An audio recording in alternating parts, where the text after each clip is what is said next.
Welcome to part 3 of our bathroom renovation. If you're new here, we're on a mission to take this outdated bathroom and make it dark and moody. Here's some of the inspiration we're pulling from for this project. We want this bathroom to be the complete opposite of what it was when we bought this home. To date, it is completely gutted down to the studs and we've installed the new bathtub. We were originally going to buy a vanity for the bathroom, but after seeing the prices, we decided to build our own. So our first stop was Habitat for Humanity, and we saw these gems of solid oak wood cabinet doors, and then we got the planks for the side that are actually particle board inside, but the outside is covered in oak. So we took a couple measurements to make sure it would work for the space and how big we wanted the vanity, and thankfully it was exactly what we needed. We found these for, honestly, I think the price for the cabinet doors were about $10 to $25, and I think that was a really good deal. If it wasn't a good deal, don't tell me, because we ended up buying it. We do not have a shop to make this cabinet in, so we took it out to my grandparents' house and did it in their shop. And here's a little preview of the cabinet they ended up building. I'm gonna do my best to explain how they built this cabinet, but if you have additional questions, put them in the comments. They started by building 2 frames for the cabinets, and this is going inside the cabinet, so it's gonna be just shy of the width and depth you want your cabinet to be.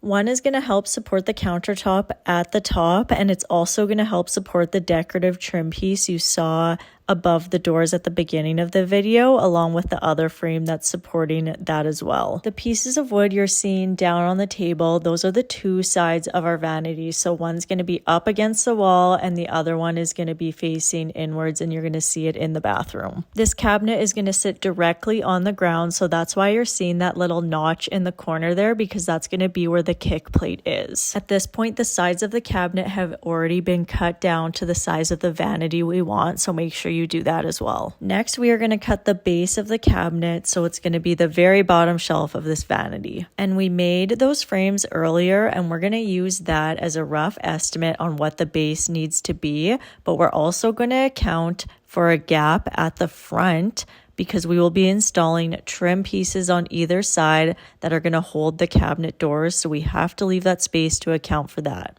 The space we used for the front of the cabinet was a little bit over 3/4 of an inch. Make sure you measure both sides of the frame to make sure 3/4 of an inch is there. And then it is helpful having 2 people for this, or using clamps before you trace, just to make sure there's no movement. And before you do any tracing, you want to make sure that the frame you built is flush with the wood underneath. After you've made those marks, then you can go and cut your wood. Once they finish cutting the base of the cabinet, they then moved on to cutting the grooves into our side panels. The grooves need to be there because this is going to hold down the bottom of our cabinet, but also hold those brackets we made at the beginning. So each side panel is going to need 4 grooves for our vanity, and here's where they go. The first groove is going at the very top of your side panel, and this is where the first frame is going to lay. The next groove goes below the first one, and this is going to be where your second frame goes, and it helps support the decorative piece of your vanity, so it's going to depend how large you want that to be. The third groove is going at the bottom and is going to line up where the kick plate is going to go. And then the very last groove is going at the back of the cabinet, so where it's going to be on the wall, so that you can put in the back piece to your vanity. After you make all the grooves, you want to go in and sand it really well, because you want to make sure that everything is sitting flush when you put it together. And here's an example on how they are creating those grooves for everything to fit together. Now that we have all of our grooves cut, now comes the fun part of putting things together.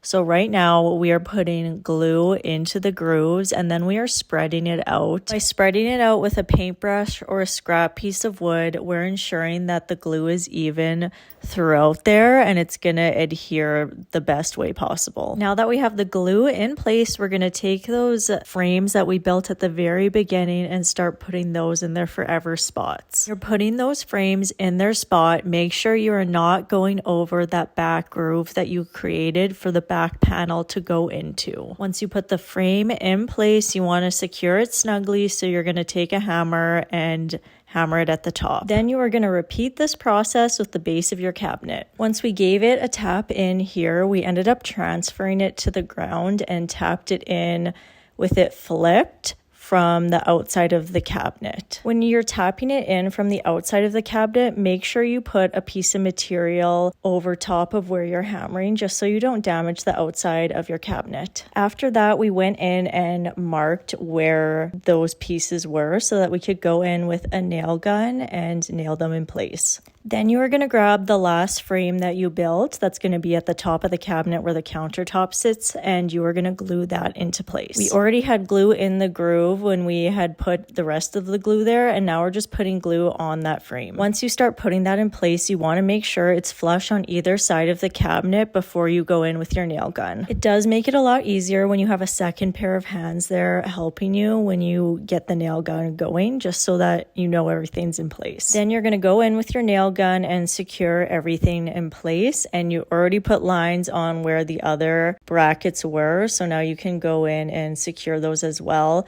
When we do projects, we always do wood glue and brad nails because it just makes it a lot more secure. Now comes the point where you're ready to put on the other side of your cabinet. Before putting the next side of your cabinet on, make sure you're putting wood glue in all those grooves like you did with the other one. And before putting any brad nails in, make sure everything is flush. And again, you're going to take your hammer and hammer on the side to make sure that piece is all the way in the groove that you made. If you feel like the sides of your frames are not completely flush with the sides of the cabinet, you can go in and just hammer those a bit to the side as well. And once more, you're going to secure everything again with brad nails. Now we are making the back piece for this cabinet, and we're just using scrap wood because it's going to be at the back of the cabinet and all of our stuff will be in front of it, so it doesn't matter what it looks like. And this piece is against the wall and where your plumbing comes into. So you're going to take the dimensions from the back of your cabinet and cut a piece of wood to be the same. I feel really bad. I should have been saying this throughout the whole process, but you want to keep making sure that the cabinet is square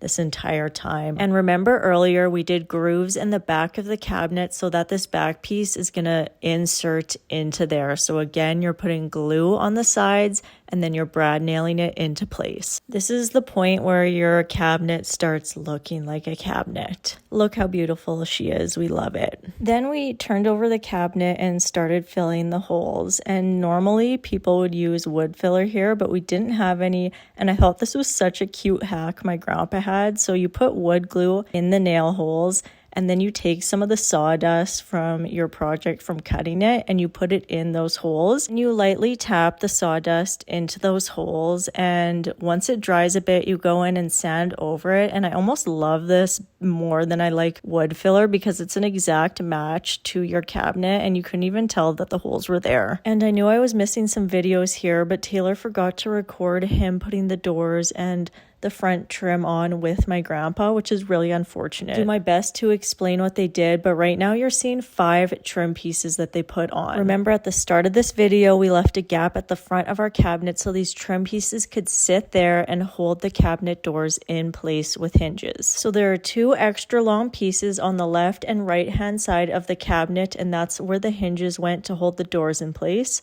Then we have a trim piece at the top of the cabinet, and then another trim piece at the top of the doors there, and then one in the middle. So those brackets we made at the very beginning of this video are holding our trim pieces in place. Then we took a panel of the wood and brad nailed it to the back of those trim pieces. And as you know, we didn't have to make the doors for this cabinet because they were already pre-assembled at Habitat for Humanity, so we just had to put those onto the cabinet. I'm still very new to YouTube, so I swear my videos will get better, but your girl has to learn. Anyways, make sure you come back for part 4 of our bathroom renovation.